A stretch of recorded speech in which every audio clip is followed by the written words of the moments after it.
Hey, good evening, good people. Welcome to the Coffee Talk with Healthy Grandpa. Amazing people, thank you for always tuning into the show. And you know what? Ninajua watoto wako to the longest holiday. Na wazazi najua mnasumbuana na wao teenagers pale hivi high schoolers wamechanganyikana na primary. Sasa hata hatujui wanaelekea wapi. But we have an amazing lady in the studio today. Last time she was here, she was speaking about young mothers, and I thought, mbona asikuja tuchanue what we do not know. Mambo vipi and Mitu? Poa sana, mambo kwaje? Uko fiti? How have you been? Thank you so much for having me again. Acha tusonge na mtaratara tuone. Je, nini bado unatengenezea watu manguo? Lazima.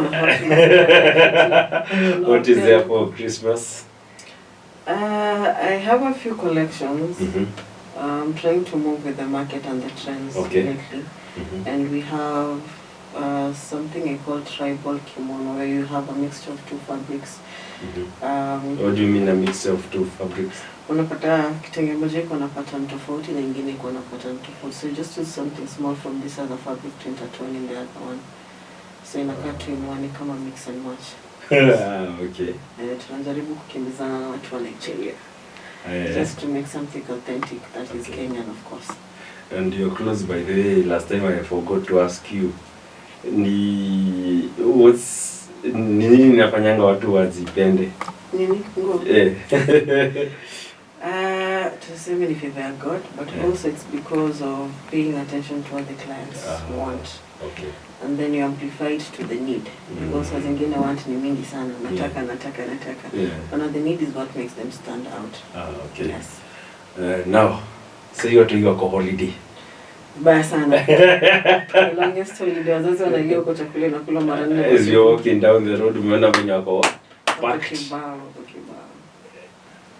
From where you sit, how do you count this generation versus our generation? Najua sisi tulikuwa tunaambiwa hata huwezi toka kucheza nje ya nyumba. Na ni kwamba ni nyinyi tu mko huko. Saizi, I think one tuwa sister wangu juzi amekama alafu akaambia madhaki anataka kushukua alita nini? Peekaboo. Peekaboo ni nini? Hata mimi nilikuwa kama wewe, peekaboo ni nini? Yeah. So apparently it's a new hairstyle. Amesema mtoiwa? Sister wangu. Oh. She's a teenager ndo happy birthday show. Leo ni birthday yake. And I'm officially ameingia miaka ya kusumbua. But huku nyuma wanashuka sijui braids za kala zingine zinarushwa mbele. So hizo zinajificha ni peekaboo. I think in the dynamic of trying to understand this generation that it is right now, it's totally different from us growing up. That's one thing that we have to kumbali kabisa. And I'm also thinking, even in their body development, hata hiyo ni wakubwa huko nje. Si kama sisi ungejua kani katoto kadogo.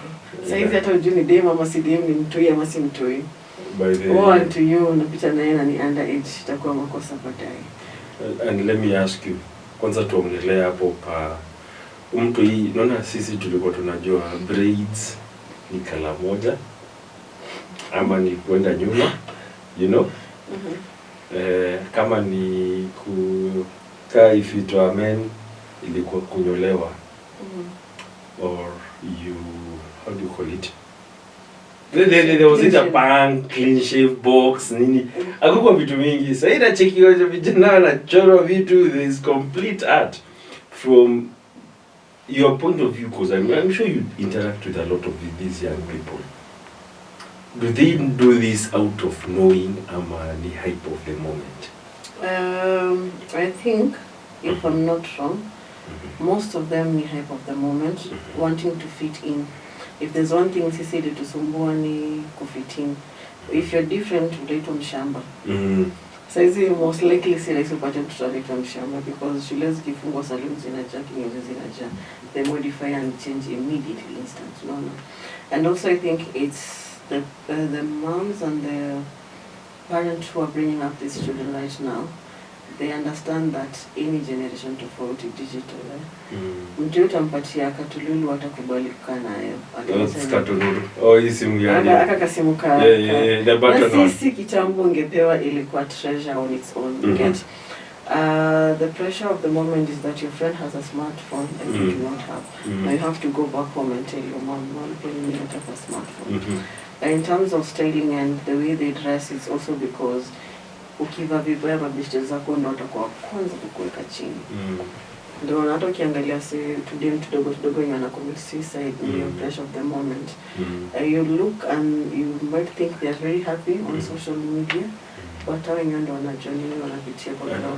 it's something you've said about that it's a point of concern for me that tunawapatia simu, si ndio? Because hatukuwa nayo. Unaweza pangia mtoto wako ama unaweza advise ule mzazi anaona hapo abai smartphone. Now ndio utabai. Then from there I have a rider question. How do you control this conversation, Yasim? Unaona kwanza tukisema CBC has come with a lot of smart digital learning. Hata ukisema utabai mtu isimu, shule atakwambia with the help of your phone, with the help of your mother's phone. So mtu anakipitia simu yako kila saa. Mama nisaidie simu, mama nisaidie simu, mama nisaidie simu. Unaona? So already too, ako familiar with the phone. So it's up to you as a parent to monitor and try and see if you cannot like 100% control what they watch, what they see. Because hata sipoangalia kwa simu yako ama yake, bishtaki kwa na simu definitely ataangalia. At the end of the day, it comes to how you've brought up your child. I talk about that. Do you think these kids are more advanced than their age? Definitely. Mtu yeye anaweza kuvutia ingine tricky au mwenye hata uko unaweza fanya kitu kama hiyo. They are very exposed, and I think the Western kind of influence them also sana, because wanataka kumatch na ule mtu yakipanga kusaidia wengine. And also with the digital world, get everything online saizi, so they try to explore every single opportunity that they get. Talk about westernization. I do not know, but I was walking on the streets of the Nairobi. Niko na jumper refu. I don't know whether they are wearing bikers inside or not. And I was like, wait a minute, how did we get here? It's a fashion one keeps on evolving, and then utapata hata sisi siku za madhe walikuwa wanavanga tu skirt tu fupi mbaya, but haikuanga issue. Haikuanga issue, maybe because men hawako, most men hawako but as per se kuona ukimwona hivyo. But nowadays dem akivaa kanguka fupi, not to say that nasema wavae nguo fupi, but automatically watu wa sinki, watu wa nini kwa like uyu mwenyewe anajipeana. You get it's the mind and the narrative that people have created. But also, let me say, it's not actually commercial. You see, like where I come from, I never saw my mother's thighs. I never saw my sister's thighs. So having that right now, I can see. All over. All over. I'm like, hold up, unajua, eh? But I think also, as you said, our mother's time walikuwa navaa. Nothing happened. Sisi naweza sema imechange. When umeangalia, ndio utaangalia useme, okay, that's good one. Inafaa kuishi hapo. But mtu akivaa, from your sitting, because I know you've interacted with them, do they know they are raising something? Wengine wanavaa juu tu mabishti zao wanavaa na pia wanataka kukaa different. Wengine wanavaa intentionally, they want to create that attention. Utapata kwa hawapati attention. So what do you mean by that? Kwa hawapati attention? How do I explain this? Unaona, utapata wazazi wako busy, ametoka job asubuhi amerudi jioni, watu wameshinda na mboches, yeye ndo ameshinda nao, mother yuko actively present, the dad baby yako kazi. And even to say most of them want to raise a single parent, either a single mother or a single father, either way. So in the dynamics of trying to to create a better place for them. Mtu ambaye simu anaishi kwao, anaishi maybe two bedroom. So mzazi hata kiingia amebita amechoka, hata half time atakumuuliza how was your day, ulishindaje nini. So your attention haiko kwake.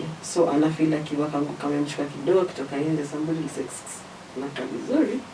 Okay. Attention amepata. I love the deep psychology in that because rarely pia hii world imekuwa very fast. Very fast. Umekimbizwa na boss kwa job ama most of us as self-employed. Target hazingine unataka kazi zinaingia. As a balance. Umekam home, unafeel usingizi ndio hii. Kitanda ndio hii, but akili inakataa kulala. Hata saa zingine unasahau kuna mtoto. Exactly. Lack of attention. Man. Sinaona kitambo mzee akiingia home hata kama atakuja sana wako anakuja late sana saa 3 hapo. Ataona mke wako nyinyi wote. Atakuuliza na wewe nywele uliamua utanyoa na wewe hii at least you would notice 1 2 3 because ako actively present. Jote yesi uko hivyo sana. But right now mzee amekam home but amekam home na napi. Ile job aliacha ufe bado amekam nayo home kuendelea. So sangapi atakana watoto. Ndio unapata mtu ile influence anapata nje. Hata ukiamba mtu wako anafanyanga 1 2 3 kwa like mtoto wangu afanyangi hivyo. Do you think Kenya imekimbia sana in terms of tunafikia first world country in terms of socialization very very fast? Kenya tuna mbio nyingine ya Kipchoge. I think in East Africa Kenya tuko mbali sana. Nataka kusema Kenya ndio New York ya Africa. What do we say? But ni kweli kwa sababu hata if you look at Tanzania or Uganda, still they're very reserved. In as much as TZ wanna try to do all of those things, but unaweza get wimbo ya maybe Diamond inaweza kuwa pull down because of what they're creating your content here. Unaona? Kenya hata create nini? Tuko na freedom mingi sana. Tuko na freedom. Freedom ni mob sana. Man, let's go for a break and come back and I want to understand more about the cross culture. Ndio mtoto amevaa hivi and they've gone out. As a parent, what do you do? How do you communicate to them? Let's go for a break, come back and let's continue the conversation.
Welcome back to the Coffee Talk with Heidi Grandpa. You know what, good people?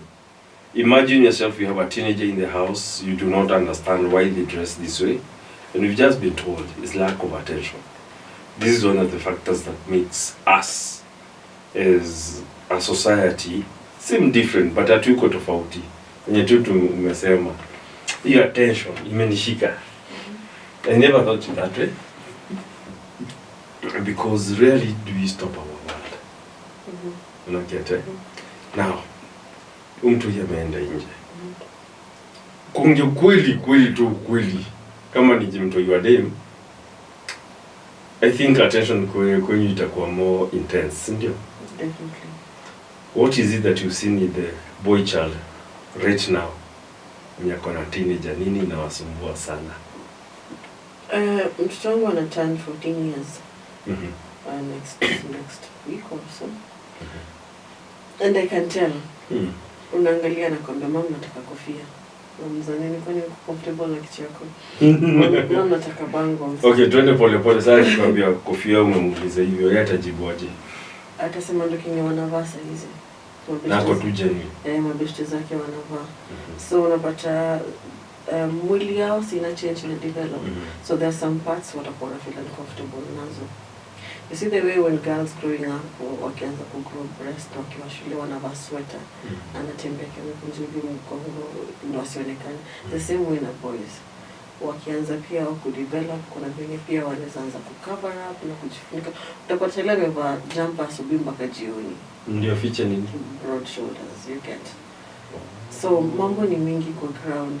And then also with their body changing unapata so mtu yana kwamba mama nataka kulona nataka hii because already akienda kukana mabeshte zake kuna hiyo narrative wametengeneza. And then if they're not even able to approach a girl ana tanwa kama a link kama una get. So the pressure iko within them, the group they work with. Ndio nanga unambonga we train wako vizuri hata kienda huko nje pata na hiyo pressure mob he will find balance in the midst of it. Na sasa from where you sit as a mother of a teenage let's say kuna makosa unaweza feel uta smash him or smack him and tell him you know what get your senses right How does the disciplining come around? Because I'm sure there is a lot of parents hapo nje wajongi kudiscipline. Ama kuna saa zingine unasemanga my friend kama sasa nikushike. Wataka kupigwa kuja. Saizi si wazazi wengi sana wanachapa watu even sisi tulichapwa.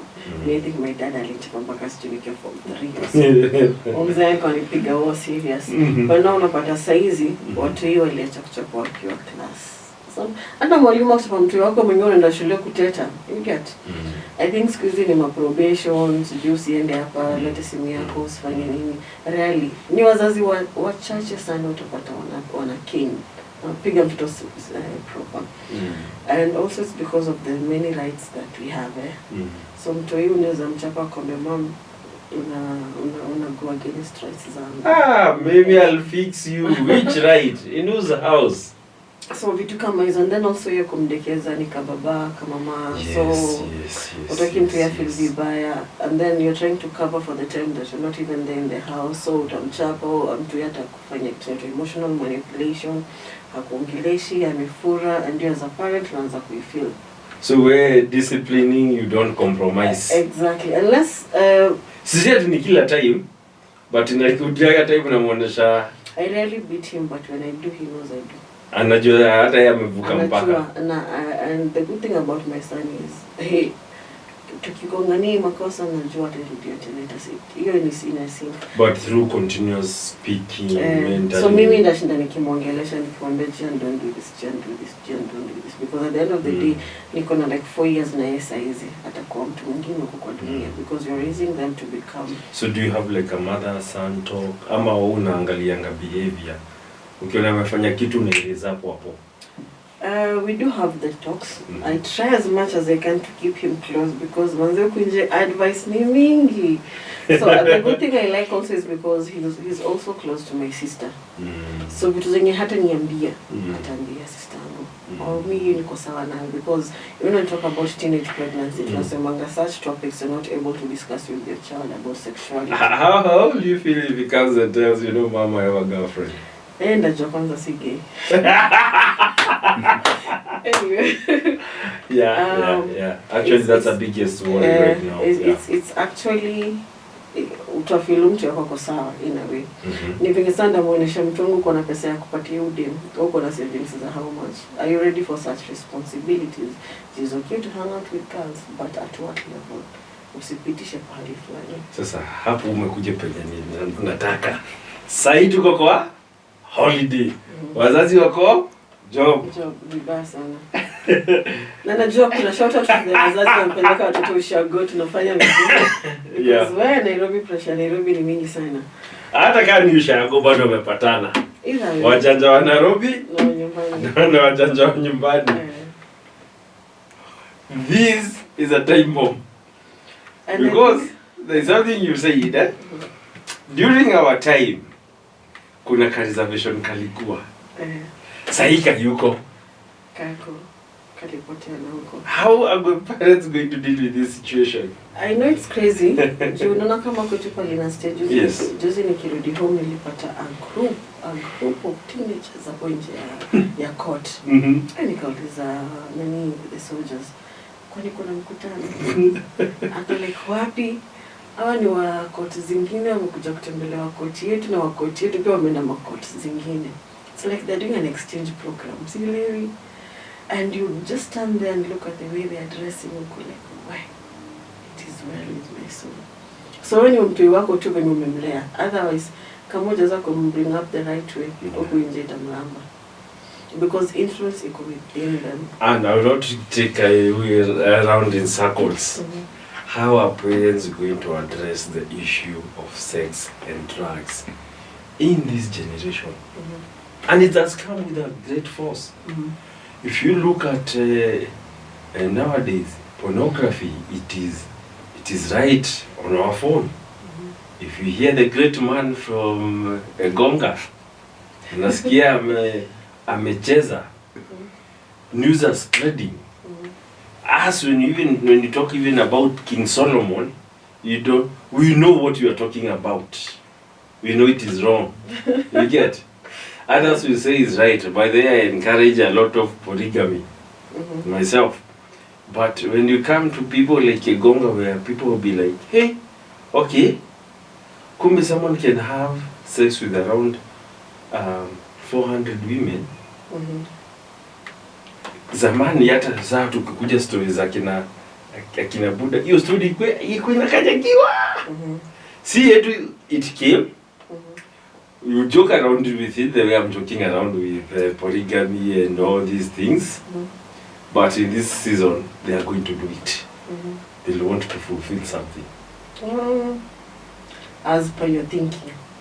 Yeah. Let me tell you something. I was looking at the guy that you've just mentioned. Yes. Let me just answer about that guy. And I saw Mina putting up like a picture of their family.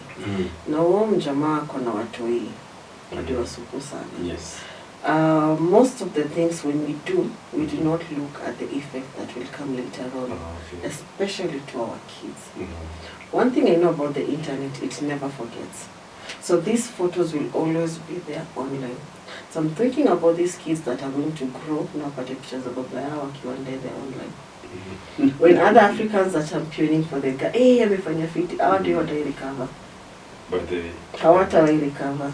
And then look at the people who are surrounding the kids will always bully them based on the action of their dad.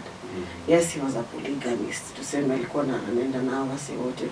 But our two, even the girls, the men that are going to marry these girls, itachukua mkono ya Mungu kwa sababu atakuwa anakumbusha makosa ya baba yake. Hata nimekurumia tu nikakuoa. Babako alikuwa anafanya 1 2 3 1 2 3. So the reason why siku za babu na guka azikuanga polygamy kwa ni effect kubwa sana ni because angemleta mtu home and you understand this is your stepmom. Na kuna unalomona amemuoa and all the dynamics and they would walikuwa wanauana but kuna zingine zilikuwa zina survive. And sasa wazazi wetu the reason as to hawakutaka kuendelea na polygamy ni zile effects za zenye zilikuwa zinafanywa kwa kina babu na guka. So there's no way sisi watu wetu wataendelea nayo. Because most of these children nowadays wengi ni single mothers and single fathers. So hata kwanza marriage hata utaki kuisikia. Leave alone polygamy. Because our toy watagrow wakiangalianga buda yao kenye alifanya. Nikushu even the guy where he is right now, he didn't think that this thing will affect his children. So the wife might forgive and understand and endelea, but the children will always be haunted by that. The children will always question the mom, mbono ulimkubali tena, mbono ulirudi hapo. Atawambe, he's your dad, but they will never understand the logic of it. So our two work on options really, it's either grow up right or stray. Kabisa. And talking of, because it's happening, Anne, at the end of the day. Yes, it is. Unapata grandpa akona bibi, but from your explanation sijaangalia watu wangu. Definitely. what can you advise us young people wenye whether we are relationship wenye tujafikiria hiyo from that depth of knowledge ile you know? Alama, how do you go about it?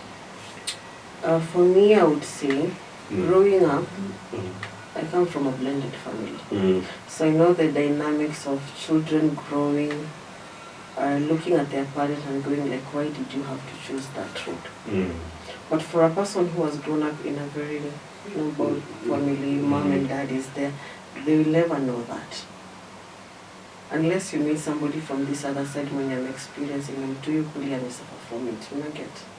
So, me, I'm saying. Do you want to say polygamous cannot work in 21st century? Ikitu tulisha guka na babu walishamaliza. Hata wenyewe walemea. Juu watu wamegrow wakipigania mashamba. Kumekuwa enmity a lot kwa familia. Na sasa what if kama sasa unaona population, you know, for example tukiangalia in terms of politics, you see like Kikuyu they lead, so they say, like cows, nani wanasemanga, naitwa nani? Kalonzo akienda negotiate anajonga asijua kuna 1.5 kwa mfuko. Hawezi encourage tukuje tuone kwa Wakamba at least namba zenyu ziende juu. Unaweza wapa popote mnataka kuoa. Yes. You can always you know, one thing I say is that you see, for a guy you can even have 9 girls pregnant at the same time. It's never a big deal. Mikra yangu inahonga kwa watoto. And remember, you cannot raise all of them. Kuna mwenye ataenda kuliza na baba mwingine, kuna mwenye utaenda kuona mama, kuna mwenye itakuwa hivyo. Years later, it will come back to you. So instead of allowing these kids, hata unasikia watu wao wazazi wao, ni vitu kama hizi. Mtu yeye amepiga uko home kwetu. Mtu yeye alipiga budaki akamvunja kwa sababu the dad anakujanga kwa maji anagonga madhake sana, hata issue hakuna hata do ya food. So the things that people do, hawangaliangi baadaye effects, that everything has a side effect, whether good or bad. At the end of the day, you choose your own side. And let me, from the explanation, and I think hili topic hata tuwezi maliza, because unaenda ukifungwa vitu mob sana, because I'm like now achana sasa si wazazi tumetoka. Mtu hii kama let's use your son who's 14 years. Will they understand the complexity of the sexual world of today? Because yet wajui kuna mambo ya sex. The more we play full about it, the more you are throwing them under the bus. Do they understand? Do they know? Let's go for a break. Come back. Then you help us now look at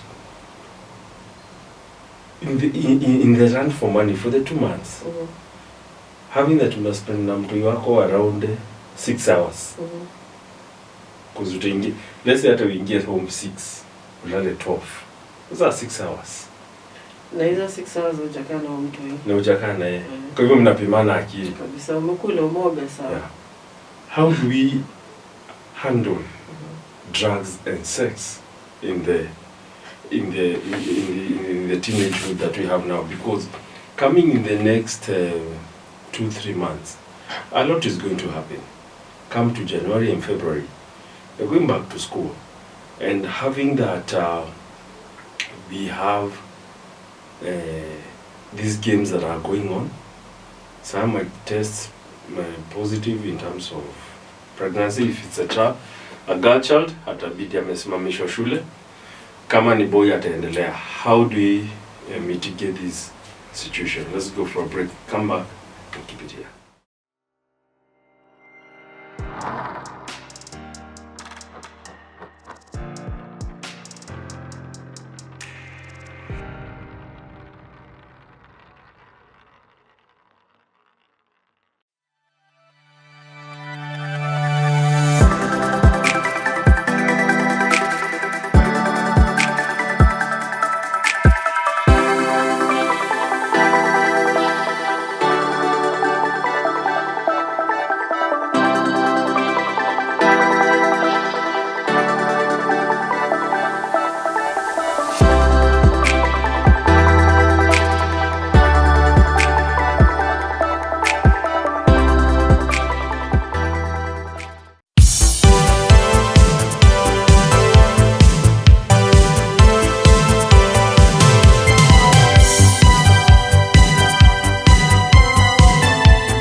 never the best. Hallelujah.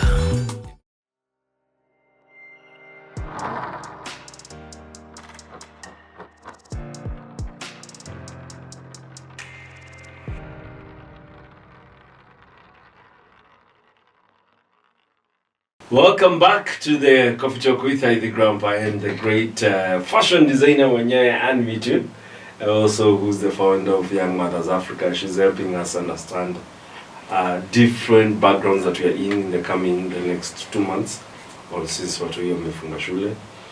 And there's I love the way you explain it, because in a lot of aha moments. Now my question is, Anne, we cannot fool ourselves that these kids don't know about sex. We cannot. Wanajua. Hata hii sisi tunajui. I don't know whether mwaifanyanga hii social experiment. Wakifungua shule ama wakifunga. Sana wakifungua. Unaenda kama pale tea room. Ama bar station. Wanakuwa na tupombe twingine tunye sijui chrome, sijui nini. And you see a certain school with a certain school. And I saw a new way how they are now doing it. If you are from school X girls, school Y boys. So what we do, it's me and you've been dating. Tunaingia gari pamoja as a couple. Wengine hivyo. And I was like, wow.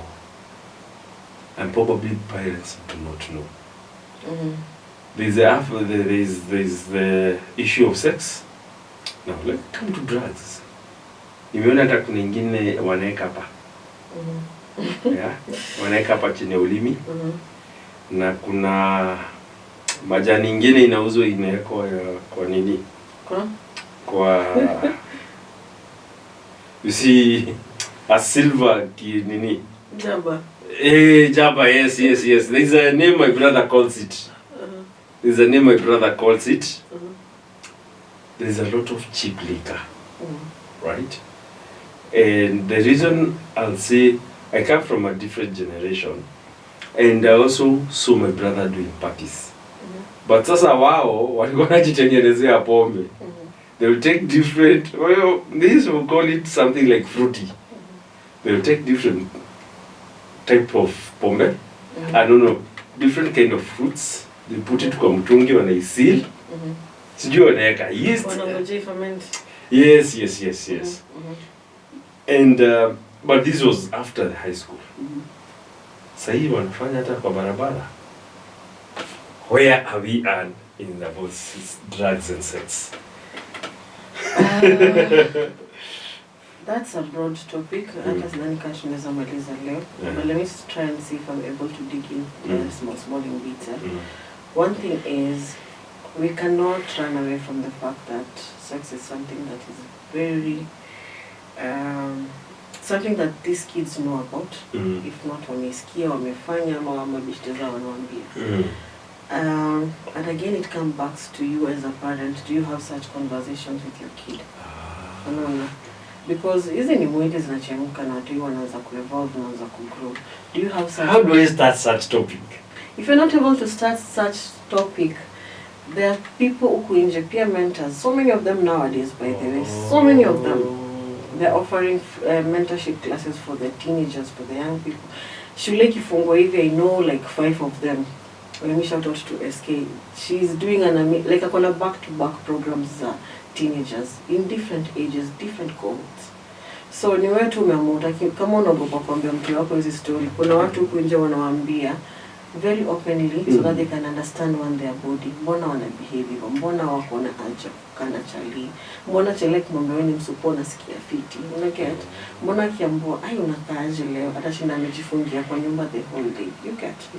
So if you do not talk to them about this thing, ule chali ataona ni neglect kwa day. Na atamwambianga wewe ni msupu. So she always come to mwambianga ni msupu. Something that you don't tell them even at home. You don't take them out, you don't treat them. Watampotoni na kubea chipo mwitu watatuseme tu. Zaso moja atafeel ameni-notice. Get? At the end of the day is the sense of belonging. Una get? So mchali atatake in a way advantage. But not to say that mchali pia kuna madem pia wanatake advantage to them. Una get? So have such conversation with your kid. talk to them about it. If you're not able to talk to them, I've told you there are peer mentors. Uko na uncle na uko na auntie wenye wanasikiza nanga nao. Kila mtoto anakuanga na auntie favorite na uncle favorite. Task them with that. Wapate hata mbili, endo kakaene, go and talk to them. Let them know 1, 2, 3. And churches pia kuna kanisa zina have such programs for the watu. And at the end of the day, if you do not talk to them about it, wataipata kwa social media. Na kwa social media ikuwi filtered. Raw and candy. Yes, inakama as clear. Hata saizi kwa chatiti pia naweza andika what is sex. Itamletea yote. So, would you rather if I learn from online or from you as a person or as a guardian? Amekuwa busy kuongea. How do you? No wonder some of them, you can see even the house helps, or they're taking advantage of these young people. Unapata the house help, some of them don't introduce out into early sexuality, early sex. Yes. No, because mama wako busy sana, baba wako busy sana. I think in the midst of trying to hustle and getting that extra coin, it's also noble for you as a parent to take a pause and try to understand your child as they're growing up. So that we don't lose them to teenage pregnancy. Alafu akipata bold kwa like umepata mimba mtu wangu ulikuwa na the whole time nakuongea na mtu. Let them know this is how you get pregnant. Hata kumwambia ukilala na kijana, go into details with them. Let them understand nini inafanyika. Because there's if you talk to them, chances zao kuingia kwa devices ni hard because already ushawaambia. What about I'll say also as media personalities, the influencers. The influencers. No, leave to the influencers. I'm very specific. Because there's one of the media personality ikona ulizwa akasema mimi siwezi pata mtoi for the next 10 years. Kwa nini akasema ameweka family planning? Ati ameweka 2. I don't know how realistic that is. But by the way, I'll be asking my fellow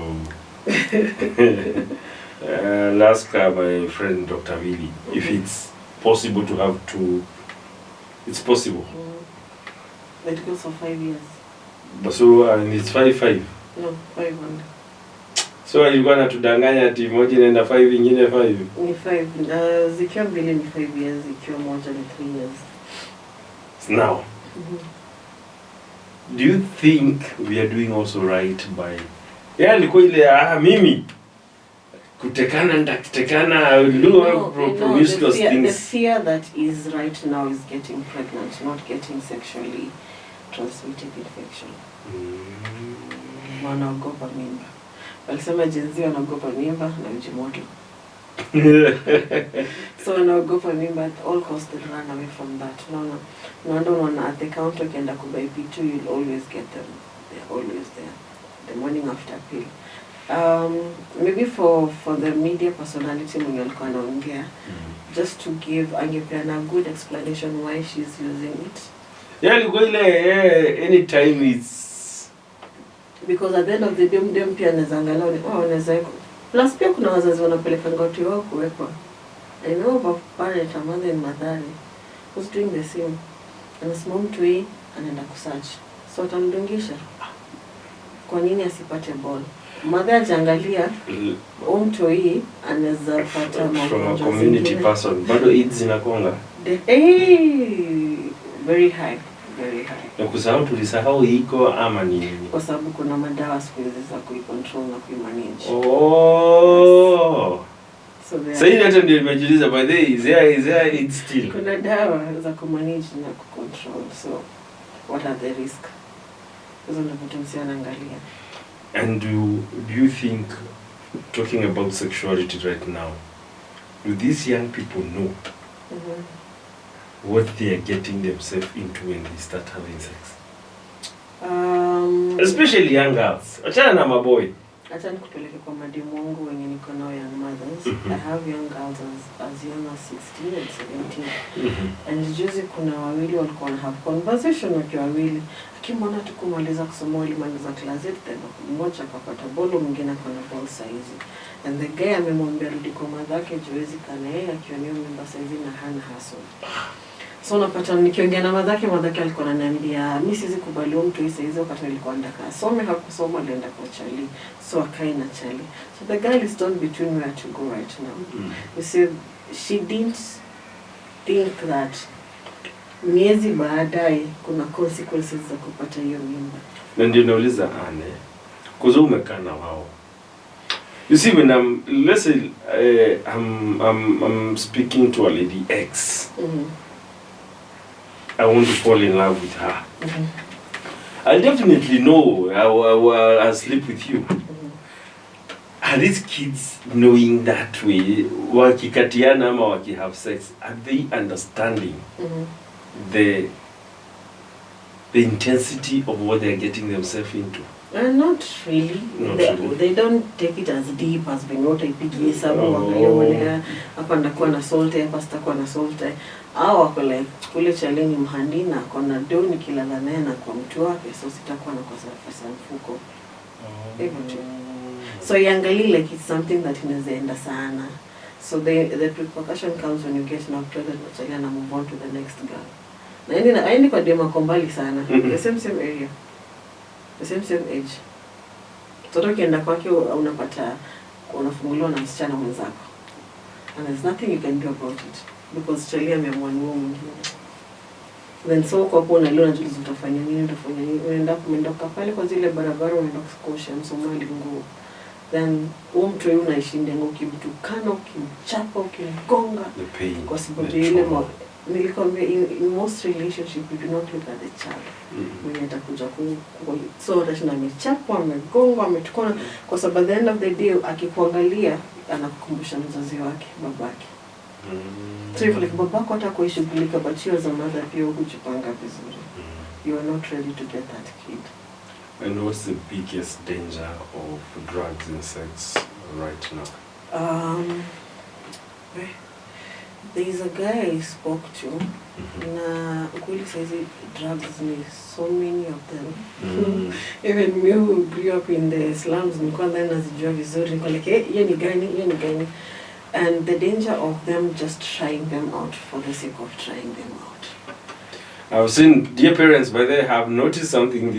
Nowadays, when we improvise, what they are doing,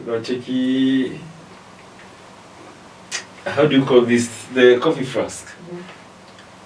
Wanaiweka nini? Wanaiweka pombe. Then wanafunga. Anakwambia mama, I want coffee. Na anatengeneza coffee ya ukweli. Anachapa nani? Unafurahia mtoto wangu ako pata yako hivi.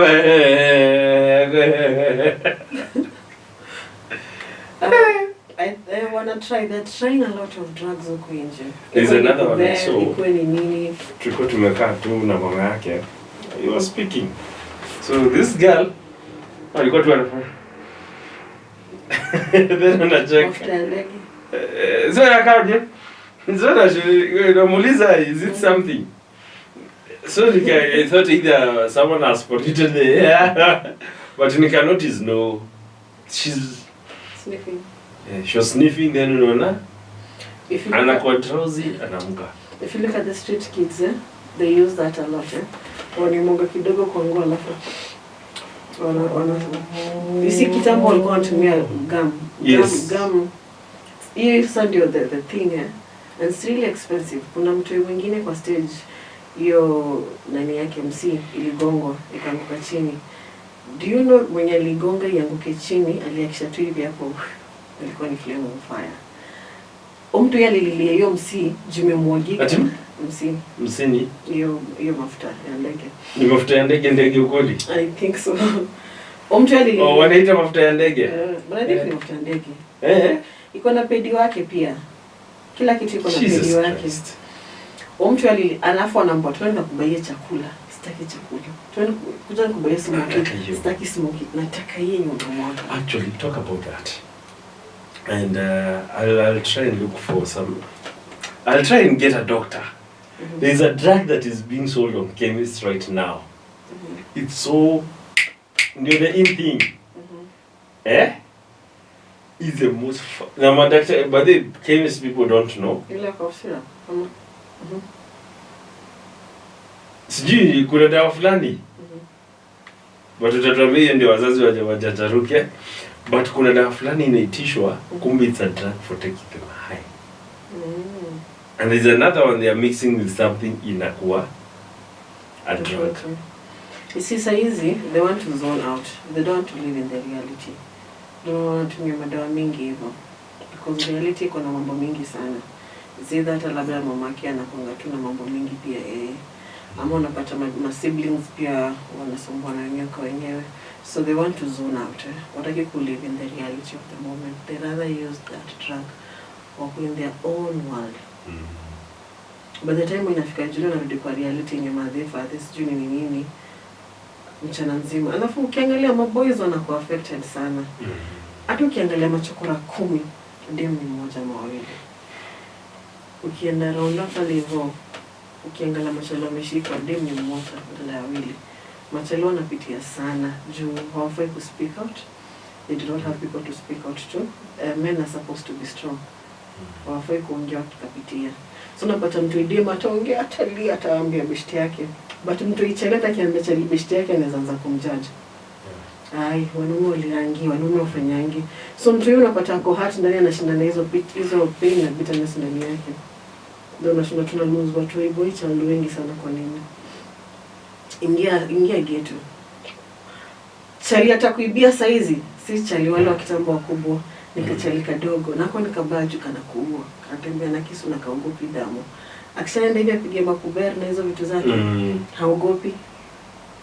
They'll kill you very fast. Na nikateka kwa 14, 15, 16. Kwa sababu ya nini labda amegrow na madhake anakatanga maji ako mlevi amwambia ndo kasati. Actually, you remind me of a time that we were doing a program with you in Eastleigh. I was invited to see what she's doing. Na kuna mama alipiga mtoto vibaya sana. And she was out of kujiuza. Na iko nauliza mtoto wake. Do you know how many, and that was a question, do you know how many men I have to sleep around with? To get that 350. 200. Na ile vitali guzwa. Ni mtoto anaje? Yes. A very young mtoto 5 years. And a boy. So imagine, huyo boy venye akigrow na hiyo heart. Isa kwa ngumu sana kwa kuchapa hata mtu wake. Yeah. Kwa sababu already then also ndani yake. There was a guy who walked. Alikuwa anaambia msana mwingine, if you cannot give me, your mother will give you. This was ilikuwa pombe 20 bob. So I don't know what's the future like. I know we are living in confusing time, but in everything said and done, muamini kitu moja, train up your child in God's way. At a depart, but eventually atarudi. Because at the end of the day, you cannot control what they see or where they involve themselves in outside there. Umemka subuhi umeenda job. Oje mtu wako afanya nini, si ndio? Sasa hivi mtu wako anafanya nini? The grandpa. Hata sijui. Oh, you see ndio? Exactly. So if you try as early as now to install those good morals and values into them, hata wakifika kwa the midst of the confusion uko nje, they'll always find their way back home. We can only pray for them because uko nje mambo ni mengi sana. Akitoroka Makanga atapatana na mtu pikipiki, akitoroka mtu pikipiki atapatana na Kavira. So na jirani Mbaka. Mambo ni mingi. Na saa zingine the cases where even the father is raping their own children. Exactly. I would like you to look on that camera. I would want you to do 2 messages. One to the father, to the parents, and the second one to these young people. To the parents. I know it gets crazy when you try to look for that extra coin ya kuwapatia the life that we did have. But in the business of trying to find and give them a comfortable life, how well are they inside? Are they even comfortable themselves? You know, in the business of trying to make and meet the deadlines, if you are to sit down with your child today, anaweza kufungulia roho wakwambia everything that they're going through, even within your hands and your home. Maybe for the parent, I'll say, try and give them a room and space for them to be able to talk to you freely. At the end of the day, heri wakwambia wewe wako na mimba badala waende wakasema huko nje wako na mimba. Or heri wakwambia wewe wako na boyfriend instead of going outside there. And maybe to the society or community at large, especially for the young guys, the teenagers right now, a step at a time. It's vitu zinangambia because when you get to campus, you'll still meet fine and good people ahead of you. So, haina emergency sana. One thing I say all the time, there's one thing you can never change: the year that you got pregnant. But the year you impregnated a girl, haitaibadilika. Mama yako anaweza kujulipeana ball, lakini ndani yako unajua msichana wenyewe mimba. And maybe alienda akatoa akakufa. So many baba ya marehemu. At the end of the day, it will always be inside your conscience. So a step at a time, no rush. Yeah, and maybe you can share your contact and kama kunaweza kuwa na mzazi yako na dota mwenye ako ameshajua maisha. Maybe I'm sure you offer maybe a sit down with them, go a guide. Maybe you can give out your number. Parents who reach out. Maybe churches, mapastors huko nje. Wakuite ongea na wasichana wao. It never hurts for you to have such conversations with your young guys or young boys. At the end of the day, it was information from you instead from outside. So if you want them to come and volunteer at our center where we have the sessions with the young girls and the young mothers, for them to experience how other young girls are having it in the slums when they're pregnant. So my number is 0792 756 757. My good name is Mitu on Facebook, Instagram, and all social media. So once again, if you're willing to bring your kids or rather have me come and speak to them, my number is 0792 756 757 and Mitu. Yeah. Good people, it comes a time when we have to have the realistic conversations. This is because of what we are going through as a society. I will not have the courage to speak the way she's speaking to the young people. For me, I'll always go with the logic, but for her, she doesn't. It's not logic, it's about conversation. Let's converse. Friends, a time has come for us to have the conversation. Huku nje ni kubaya, kawe ni mzazi, take an opportunity, reach out to such people. Let them come to talk to your daughter. They don't know these cause for finances. Ndio lazima walipe hiyo transport na bills na nini na nini. But whatever she has, she transform your daughter's or your son's life and also connect you to what you can call like a plug. The disconnected plug between you and your children. Because tunaluza watu wengi. Become kwa story ya drugs, mavijana wamekuwa tu kitu ingine hata hizi elewana. Kama ni stories za hizi the sexual stuff that are going on. Right now even people are even wanakombota Airbnb during the day. So where comes as unajua hizi story. I mean, it is a story and I'm like, by the way, I do not know what my son is doing huko nje. Though he's small, but again, if my son was 14 years old and I'm here doing this show, do I know where he is? Do I know who is speaking? These are information that I'm privileged to have such a people. You as a parent, are you privileged to have such a friend who's close to you? Thank you for listening to the show. Until next week, same place, same time. God bless you and goodbye.